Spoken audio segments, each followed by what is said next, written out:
ایک حج کرنے کے بعد ایک صاحب حیثیت جو افراد ہیں ان کے لیے دوبارہ حج کرنا افضل ہے یا کہ وہ ان پیسوں سے وہ غریب کی ایک مدد کر دیں؟ جیسا کہ آج سیریا اور برما وغیرہ میں مسلمانوں پر مظالم ڈھائے جا رہے ہیں، تو جو انہوں نے حج کے لیے جانا ہے وہ پیسے وہ ادھر چیریٹی کے طور پہ بھیج دیں۔ وہ چیز جو اللہ تعالیٰ کی طرف سے فرض کی گئی ہے اس کو تو بہرحال جب استطاعت پیدا ہو گئی آپ کو ادا کرنا چاہیے، لیکن عام حالات میں یہ دیکھنا چاہیے کہ کوئی اور انسانی ضرورت تو ہمارے گرد و پیش میں نہیں ہے، یعنی کوئی غریب ہے، کسی طالب علم کی فیس دینی ہے، کسی کی اور کسی پہلو سے مدد کرنی ہے، کسی کی بیٹی بیاہنے والی گھر میں بیٹھی ہوئی ہے، تو ان سب چیزوں کا گرد و پیش میں خیال رکھنا چاہیے۔ یعنی آدمی کے اوپر اس کے گرد و پیش میں جو لوگ رہتے ہیں، خواہ وہ اس کے اعزاء و اقربا ہیں، خواہ اس کے ہمسائے ہیں، خواہ اس سے ملنے والے ہیں، اس کے دوست احباب ہیں، یا اس کے ہاں کام کرنے والے لوگ ہیں، ان کی ذمہ داریاں عائد ہوتی ہیں، تو وہ ذمہ داریاں لازماً ترجیح حاصل کر لیں گی، ان پہ پہلے خرچ کرنا چاہیے۔ اس کے بعد بھی اگر کسی کے پاس استطاعت ہے تو ضرور جائے۔ میں نے پہلے عرض کر دیا کہ انسان کو آپ ایک مادی وجود کے طور پر نہ لیں، اس کے کچھ نفسیاتی تقاضے ہیں، کچھ اس کے جذباتی تقاضے ہیں، اور اگر اللہ تعالیٰ کے ساتھ سچا تعلق ہو تو یہ جذبہ بھی پیدا ہوتا ہے۔ ہمارے ہاں بدقسمتی یہ ہے کہ قربانی ہو، حج ہو، عمرہ ہو، یہ اسٹیٹس سمبل بن جاتے ہیں، یعنی اس طرح کی چیزوں میں جو اصل روح ہے وہ ختم ہو جاتی ہے۔ اور یہ جو میں نے آپ کو مناسک کی حقیقت بتائی ہے، اس سے بہت سے لوگ واقف ہی نہیں، یعنی ان کو معلوم ہی نہیں، ان کا خیال یہ ہے کہ بس جا کنکر مار دیے ہیں اور پھیرے لگا لیے ہیں، وہ یہ جانتے ہی نہیں کہ وہ کیا کرنے کے لیے جا رہے ہیں۔ اگر آپ کے اندر یہ احساس ہو کہ میں اپنی جان خدا کی نظر کرنے کے لیے جا رہا ہوں،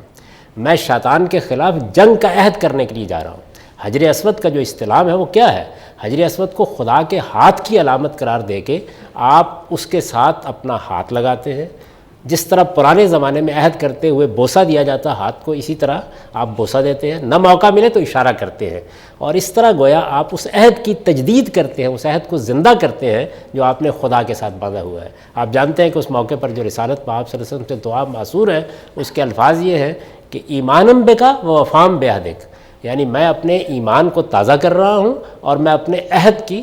وفاداری کے لیے یہاں حاضر ہوا ہوں۔ تو اس وجہ سے اس پورے عمل کو اگر آپ بہت اچھے طریقے سے سمجھتے ہیں تو پھر تو آپ کے اندر حج کا جذبہ اگر پیدا ہوا ہے تو کیا کہنے ہیں، لیکن ہمارے ہاں یہ رسم سی بن گئی ہے، اس وجہ سے لوگوں کو اصل حقیقت کی طرف متوجہ کرنا چاہیے، اور اگر واقعتاً وہ یہ احساس اپنے دل میں رکھیں کہ اس کے نتیجے میں ہم خدا کے ساتھ کیا عہد باندھنے جا رہے ہیں، تو میرا خیال ہے سفر پہ جاتے وقت 1000 مرتبہ سوچیں گے۔ ان کو تو یہ بتایا گیا کہ بس آپ جائیں گے، آپ نے رشوت کھائی ہے، آپ نے کسی کا مال لوٹا ہے، آپ نے کسی کے ساتھ زیادتی کی ہے، آپ نے کسی کو کم تول کے دیا ہے، آپ نے کسی کو حرام گوشت کھلا دیا ہے، گناہ سب معاف ہو جائیں گے۔ ہر سال رخت سفر باندھتے ہیں تاکہ کم سے کم سال بھر کے گناہ تو معاف کرا لیے جائیں، جبکہ یہ بات لوگوں کو بتانی چاہیے کہ عبادات سے جو گناہ معاف ہوتے ہیں وہ خدا سے متعلق گناہ ہے، بندوں سے متعلق کوئی گناہ بھی معاف نہیں ہوتا۔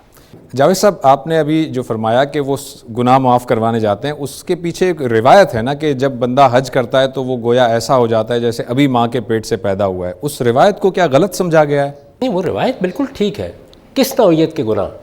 یعنی جب ایک بات ایک جگہ کہی جائے گی تو دوسرے موقعوں پر جو باتیں وضاحت کے طور پر کہی گئی ہیں ان کو بھی تو سامنے رکھنا ہوگا۔ تو گناہ دو قسم کے ہیں، ایک وہ ہیں جو ہم اللہ تعالیٰ کے حوالے سے گناہ کرتے ہیں، مثال کے طور پر آپ نے نماز کسی وقت چھوڑ دی، یا آپ نے روزہ نہیں رکھا، یا اور اس نوعیت کے معاملات جو بندے اور خدا سے متعلق ہوتے ہیں۔ ایک گناہ وہ ہیں جو بندوں کے حقوق سے متعلق ہے، کسی کا حق کھا لیا ہے، کم تول دیا ہے، جھوٹ بولا ہے، خیانت کی ہے، مال کسی کا ہضم کر لیا ہے۔ ان گناہوں کے بارے میں قاعدہ یہ ہے کہ یہ تو اس بندے سے معاف کرانے پڑیں گے، مال پاس ہے تو دینا پڑے گا اس کو، ورنہ قیامت میں آپ کو اس کے ساتھ نیکیوں اور بدیوں کا تبادلہ کرنا ہوگا، آپ اس کے بغیر بچ نہیں سکتے۔ تو جو گناہ معاف ہوتے ہیں وہ خدا سے متعلق گناہ ہے، بشارت ان کے بارے میں دی گئی۔